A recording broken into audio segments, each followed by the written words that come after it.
why would you put yourself through the process of getting all the people here, all the logistics? Why do that in the first instance? What's your motivation? I could talk about that for hours. It's a very personal thing.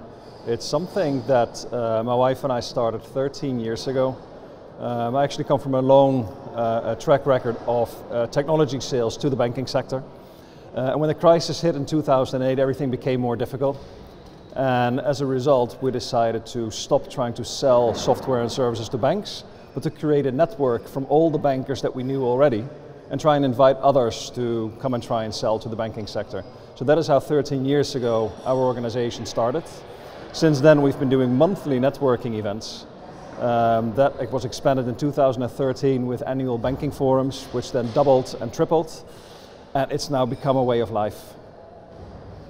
So you're now at the stage, I love this sort of thought process where like you've got that network, you could probably realistically go and work at a bank or wherever, you have your choice as to what you do. Yes.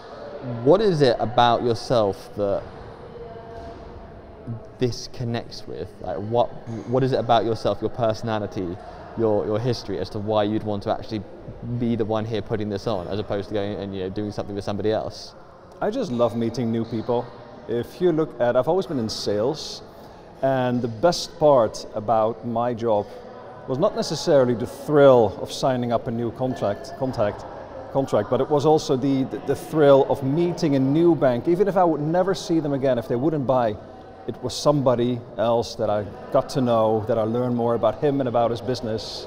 If you look at what we do now with the Banking 50, with Wisselbanck, with this event and our new initiative, Fintech Netherlands, we just grow this community. We grow it in terms of banking, in terms of non-banking, in terms of the regulator.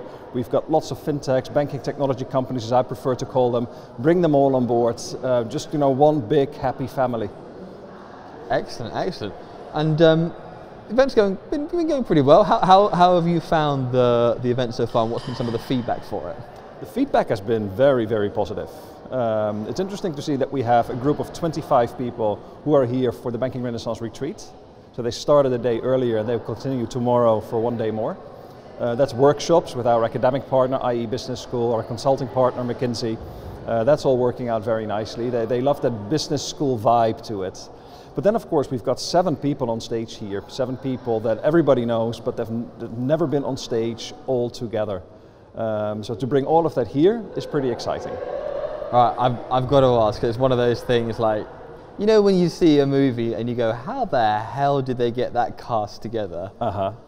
How, you've got, it's kind of like a fintech mafia reunion. You've got Brett, Jim, Chris, David, Paolo, Connie, you've got so many people all here. How did you manage to wrangle that? Well, we even had to divert a few more to our event in June.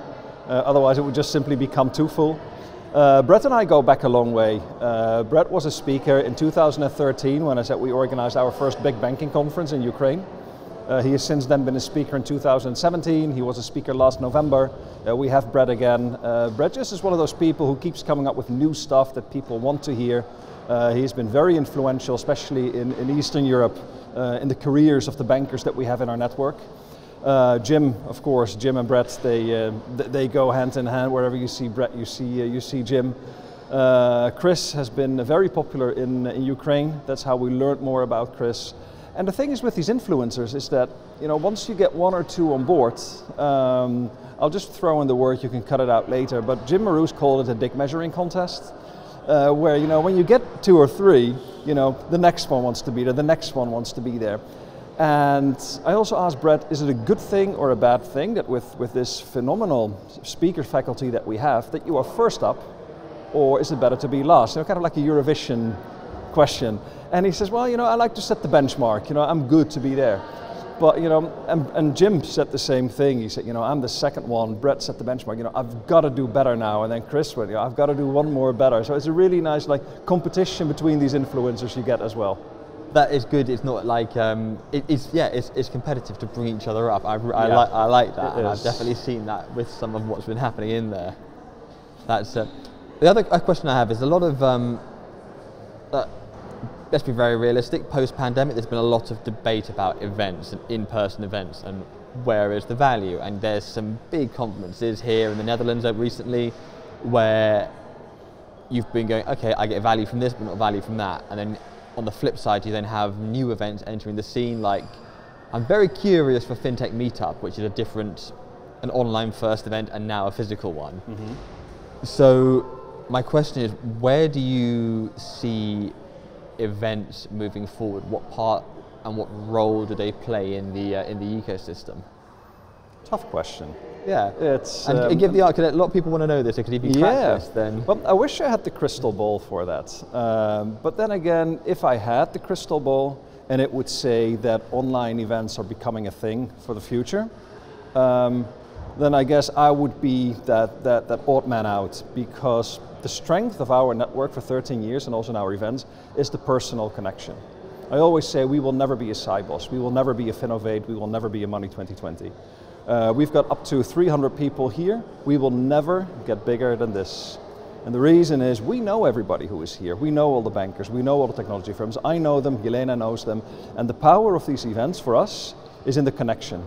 And we don't believe in apps where you need to look at other delegates, who is here, send them a message, would you like to see me for coffee, I'm at stand F53. That doesn't work. We will take and we say, hey Ali, this is Jim.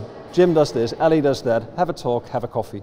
We've been doing that for 13 years and we will be doing that for the next 13 years. So that is where the future of our events is going for sure. So I appreciate that, because I love a Money 2020.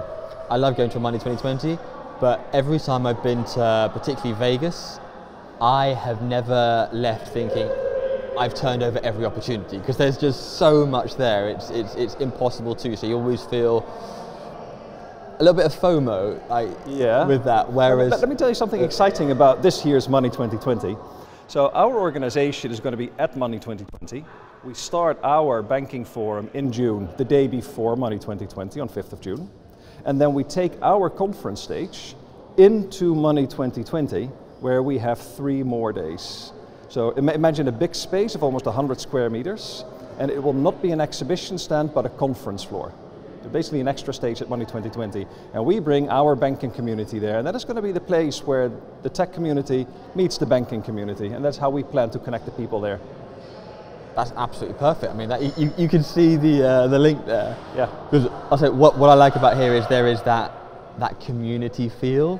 Like you can, I said, oh, where's so and so, and you go, oh, they're just over there. Like there's that. It's at the scale where you can still communicate and know everybody, and you can feel, yeah, we haven't left a stone unturned. We've hit every opportunity here. Yeah. It's an easy scale for one person to connect. Yeah. Good. No, I've enjoyed. What's so aside from Money 2020, what else is on the agenda for the future for yourself? Well, we organize monthly networking events for the Banking 50 community. So that is predominantly bankers. It's about a ratio of 3-to-1 of bankers versus non-bankers. We get together once a month on a topic that is hot in that month. So that can be a new technological development, a new regulatory development. We discuss that usually in the evening, 2-3 hours over a drink with 1 or 2 presentations. So that is every month. Then we have Money 2020 in June, and we have a repeat of the Banking Renaissance in a bit smaller scale, so a 1-day event plus a 1 day of workshops in November. Perfect, excellent.